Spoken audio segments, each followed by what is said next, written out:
The ocean had always been my sanctuary. Every morning I woke up to the gentle roar of waves and the salty breeze rolling in from the shore. My little oceanfront cottage wasn't grand, but it was perfect. Weathered wood, sun-bleached shutters, and a small deck that looked out over the endless blue horizon. This was my escape from the chaos of everyday life. I had worked hard to buy it, and it wasn't just a property to me, it was a dream realized. That peace, however, was interrupted the day Karen showed up.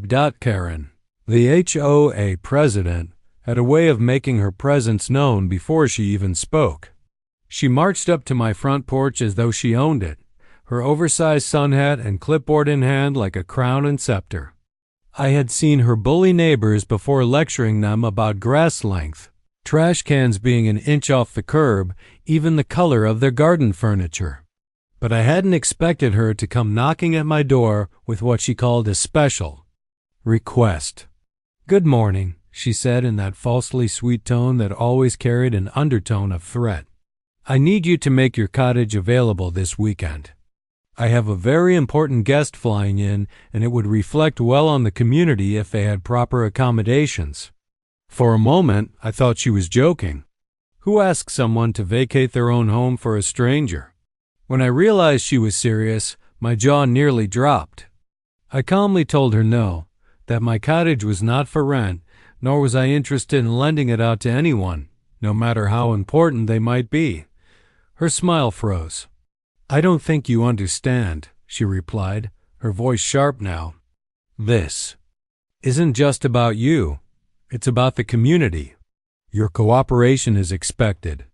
I stood firm, refusing again, and I could see the irritation flash in her eyes.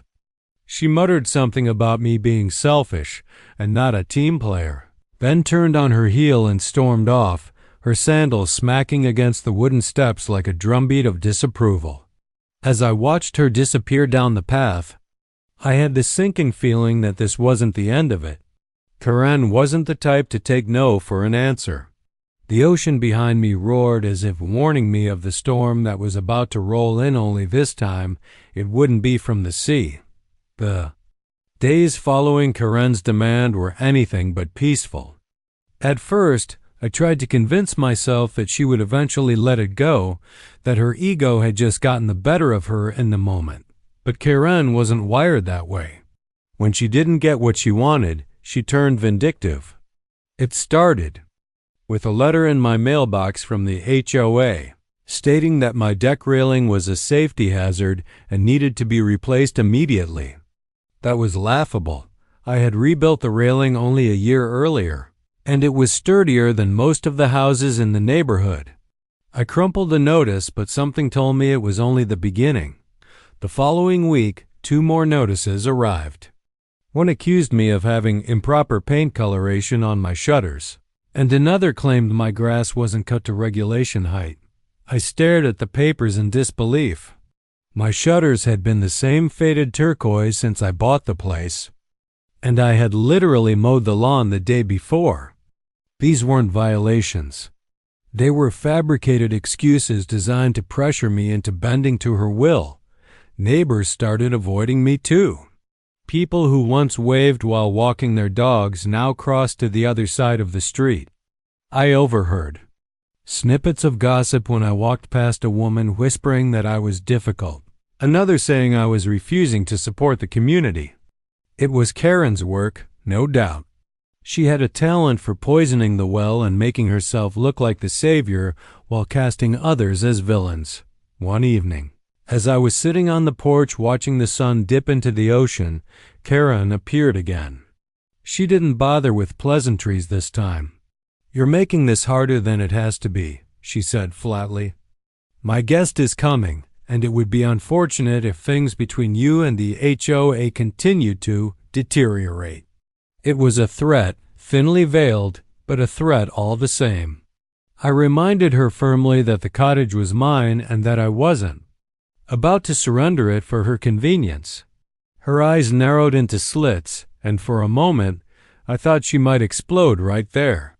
Instead, she gave me a cold smile and walked away, leaving an unsettling silence behind her. I knew then that Karen wasn't done.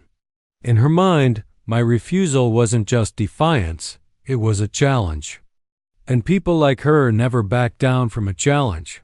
The storm had rolled in faster than the forecast predicted, bringing with it heavy rain and strong gusts that rattled the windows of my cottage.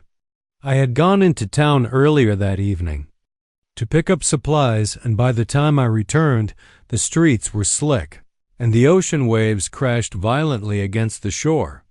As I pulled into the driveway, I immediately noticed something was wrong. The gate to my deck was ajar, swinging back and forth in the wind, even though I always made sure it was latched.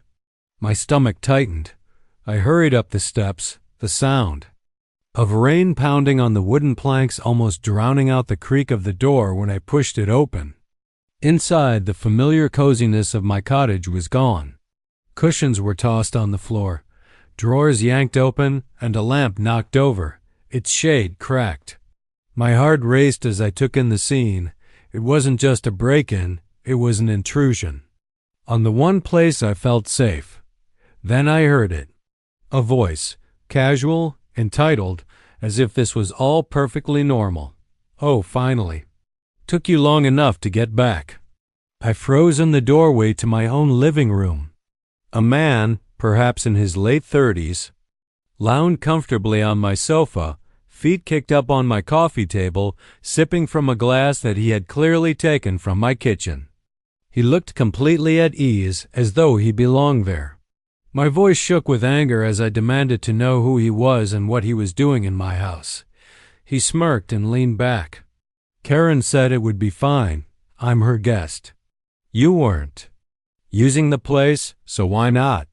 The audacity left me speechless for a moment, but then the fury took over. I told him to leave immediately or I was calling the police. He scoffed, waving me off like I was being dramatic, but when I pulled out my phone, his smugness faltered.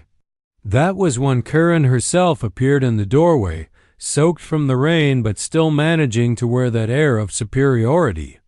She started babbling excuses, claiming it was a miscommunication and that she thought I'd agreed. I dialed 911 without hesitation, ignoring her protests. My home had been violated, and this time Karen had gone too far. The storm outside raged on, but the storm inside had only just begun. The flashing red and blue lights painted the wet street outside my cottage as two officers stepped onto the porch. Karen immediately sprang into performance mode, plastering on a smile and insisting it was all a misunderstanding. She gestured toward her guest, who now sat stiffly on the sofa, clearly less confident than before. "This is my cousin," she explained quickly, "and he was only waiting here because I thought the cottage was free for the weekend." I told him it would be fine. Her words dripped with practiced charm, but the officers weren't buying it.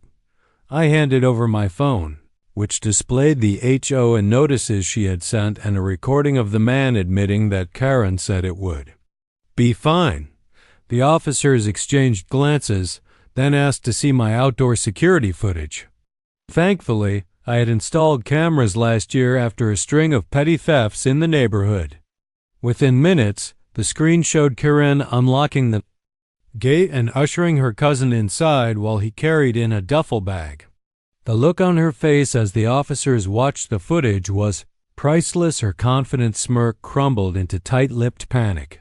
"This isn't what it looks like," she sputtered, but her voice had lost its edge. One of the officers cut her off, explaining calmly that entering someone's property without permission was trespassing, and that forcing entry raised the charge to breaking and entering. When her cousin tried to argue, they silenced him by reminding him he was caught on video. The two were escorted out of my home, Karen sputtering threats about how I'd regret humiliating her in front of the community. But the damage was already done, not to me, but to her. Word spread quickly. Neighbors who had avoided me before began stopping by, apologizing quietly for believing her lies. Many were disgusted that their HOA president had abused her position so blatantly. Within weeks, an emergency meeting was called, and Karen was voted out of her role. As for me, I finally felt the tension lift. The oceanfront cottage that had felt invaded now felt mine again, safe and peaceful. I stood on the deck one evening, watching the sunset bleed orange across the water, and realized the cottage wasn't just my escape, it was my fortress. Karen had tried to take it, but in the end, it was her downfall. The waves crashed steadily below, as if marking the final chapter of her reign of entitlement.